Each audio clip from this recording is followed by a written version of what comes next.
গঠনতন্ত্র অনুযায়ী আওয়ামী লীগ প্রতি ২৫,০০০ জনগণের অনুপাতে একজন করে দলীয় কাউন্সিলর নির্বাচন করে।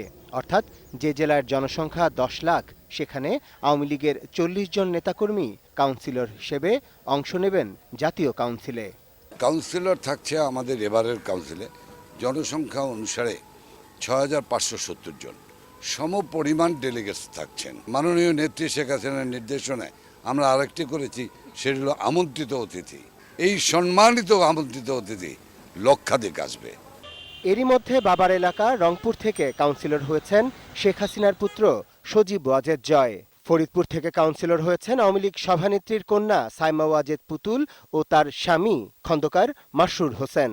তবে ঢাকা থেকে কাউন্সিলর হয়েও নিজেদের নাম প্রত্যাহার করে নিয়েছেন বঙ্গবন্ধুর ছোট মেয়ে শেখ রেহানা ও তার ছেলে রেদওয়ান মুজিব সিদ্দিক। কাউন্সিলের আয়োজক আওয়ামী লীগ নেতারা জানান, উদ্বোধনী অনুষ্ঠানের পর দ্বিতীয় অধিবেশন হবে শুধু কাউন্সিলরদের নিয়ে। গঠনতন্ত্র অনুযায়ী এই কাউন্সিলররাই আওয়ামী লীগের আগামী দিনের নেতা নির্বাচন করবেন।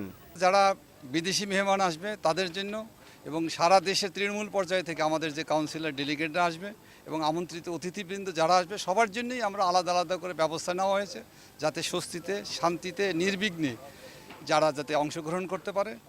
এদিকে কাউন্সিল সামাল দিতে প্রায় ২,০০০ স্বেচ্ছাসেবী দল গঠন করেছে আওয়ামী লীগ। শুধু সোহরাওয়ার্দী উদ্যান নয়, প্রায় পুরো ঢাকা শহরই সাজবে আওয়ামী লীগের কাউন্সিল উপলক্ষে। মঞ্চের বেসিক্যালি আমাদের মেইন ফোকাসটা হচ্ছে আমাদের প্রতীকের উপর।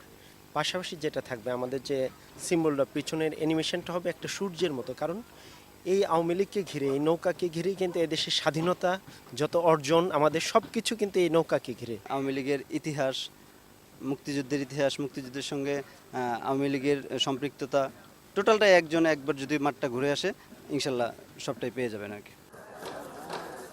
Arafat Siddiqui, ATN news, Dhaka.